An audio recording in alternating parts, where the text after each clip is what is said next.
Object of writing the work. In the first chapter, I described Sai Baba's miracle of checking and destroying the epidemic of cholera by grinding wheat and throwing the flour on the outskirts of the village. I heard other miracles of Sai Baba to my great delight, and this delight burst forth into this poetic work. I also thought that the description of these grand miracles of Sai Baba would be interesting and instructive to his devotees, and would remove their sins, and so I began to write the sacred life and teachings of Sai Baba.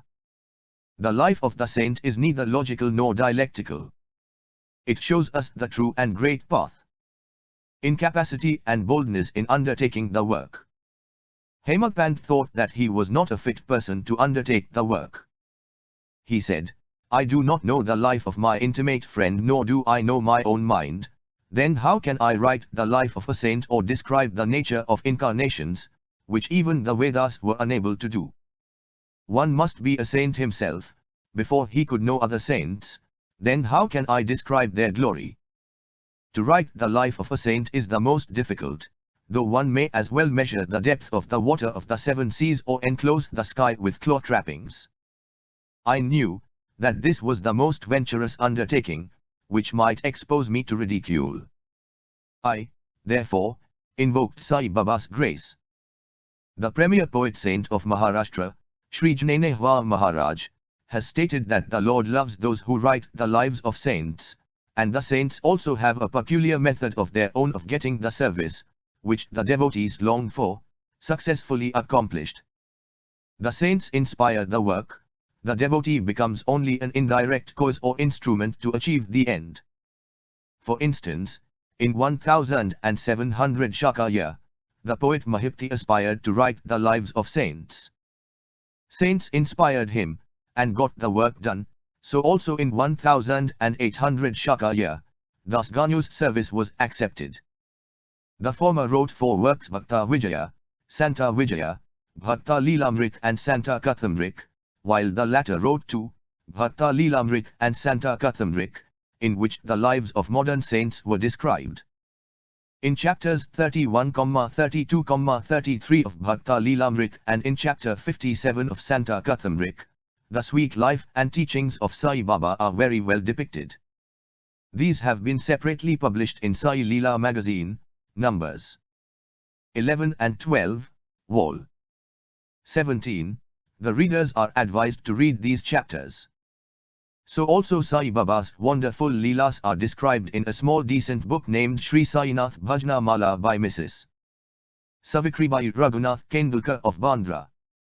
Dasganu Maharaj also has composed various sweet poems on Sai Baba. A devotee named Amidas Bhavani Mehta has also published some stories of Shri Baba in Gujarati, some numbers of Sainath Prabha, a magazine published by Dakshina Viksha Sanstha of Shirdi, are also published. Then the question of objection comes in, that while so many works regarding Sai Baba are extant, why should this, Satcharita, be written? And where is its necessity? The answer is plain and simple. The life of Sai Baba is as wide and deep as the infinite ocean, and all can dive deep into the same and take out precious gems of knowledge and bhakti, and distribute them to the aspiring public. The stories, parables, and teachings of Sai Baba are very wonderful. They will give peace and happiness to the people, who are afflicted with sorrows and heavily loaded with miseries of this worldly existence, and also bestow knowledge and wisdom, both in the worldly and in spiritual domains. If these teachings of Sai Baba, which are as interesting and instructive as the Vedic law, are listened to and meditated upon, the devotees will get what they long for, viz., union with Brahman, mastery in eightfold yoga, bliss of meditation, etc. So I thought that I should call these stories together. That would be my best upasana. This collection would be most delightful to those simple souls whose eyes were not blessed with Sai Baba's darshana. So I set about collecting Sai Baba's teachings and expressions, the outcome of his boundless and natural self-realization. It was Sai Baba who inspired me in this matter. In fact, I surrendered my ego at his feet, and thought that my path was clear, and that he would make me quite happy here, and in the next world. I could not myself ask Sai Baba to give me permission for this work, so I requested Mr. Madhvarav Deshpande alias Shama, Baba's most intimate devotee, to speak to him for me. He pleaded for my cause and said to Sai Baba, "This Anna Sahib wishes to write your biography, don't say that you are a poor begging fakir, and there is no necessity to write it, but if you agree and help him, he will write, or rather, your feet, grace, will accomplish the work. Without your consent and blessing, nothing can be done successfully." When Sai Baba heard this request, he was moved and blessed me by giving me his udi, sacred ashes, and placing his boon-bestowing hand on my head said, "Let him make a collection of stories and experiences. Keep notes and memos, I will help him. He is only an outward instrument.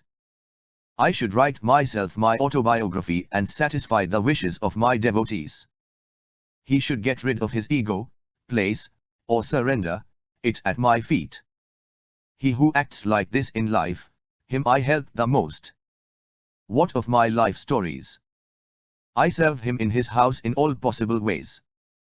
When his ego is completely annihilated and there is left no trace of it, I myself shall enter into him and shall myself write my own life. Hearing my stories and teachings will create faith in devotees' hearts and they will easily get self-realization and bliss.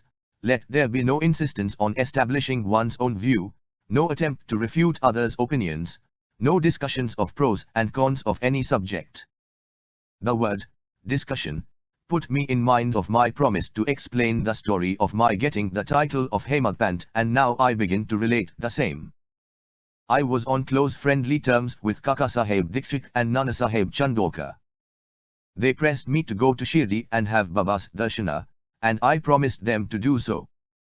But something in the interval turned up, which prevented me from going to Shirdi.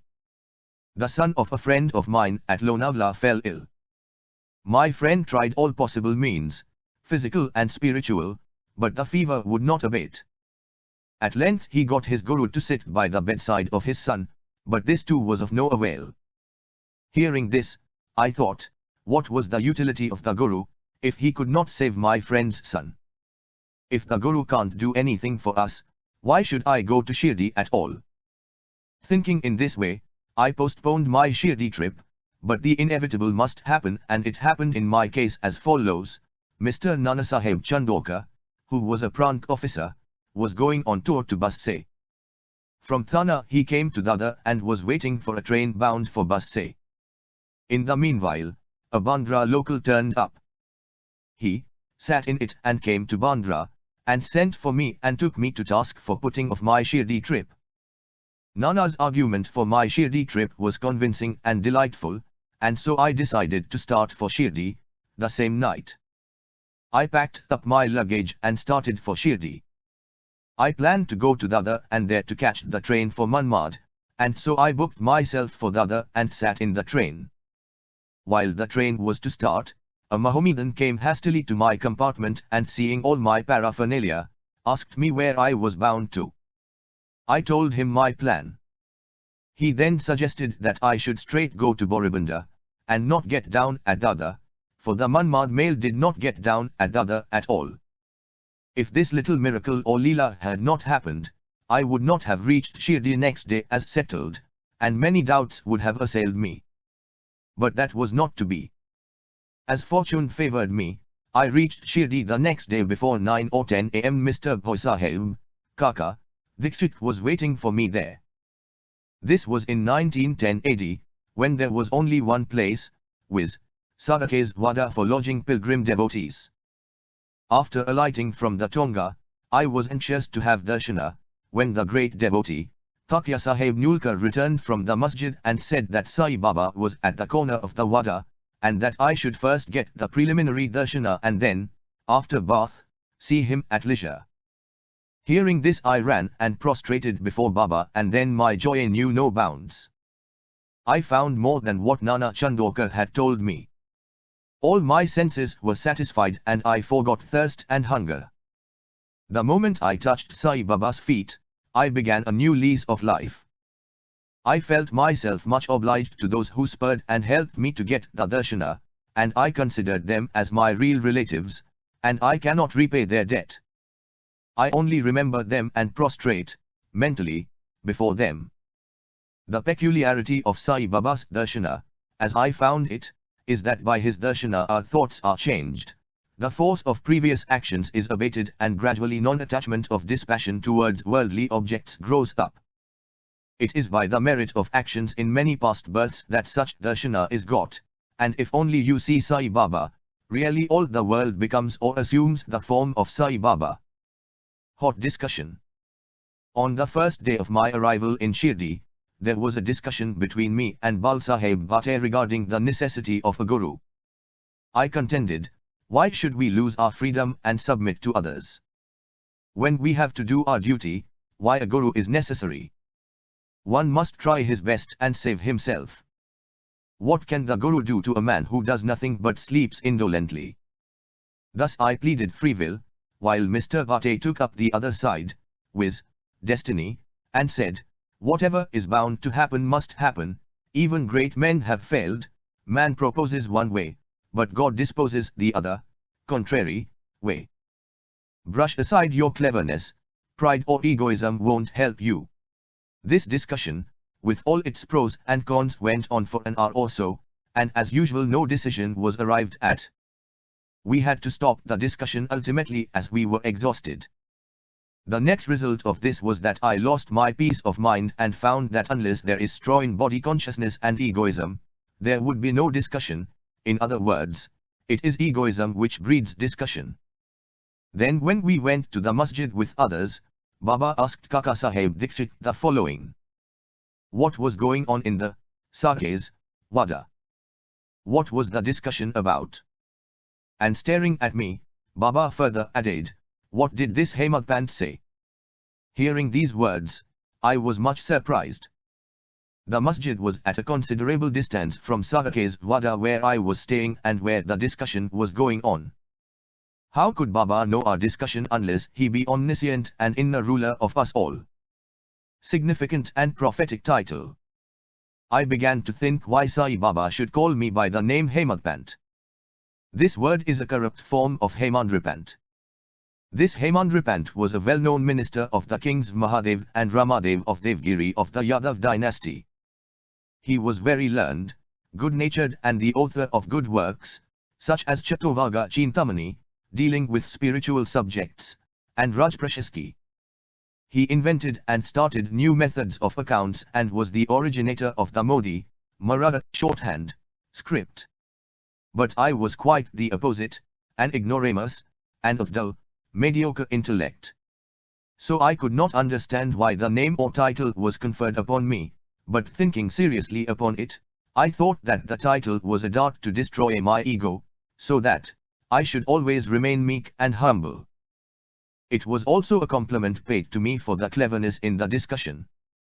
Looking to the future history, we think that Baba's word, calling Mr. Davolkar by the name Hemadpant, was significant and prophetic, as we find that he looked after the management of Sai Sansthan very intelligently, kept nicely all the accounts and was also the author of such a good work, Sai Satcharita, which deals with such important and spiritual subjects as jnana, bhakti and dispassion, self-surrender and self-realization.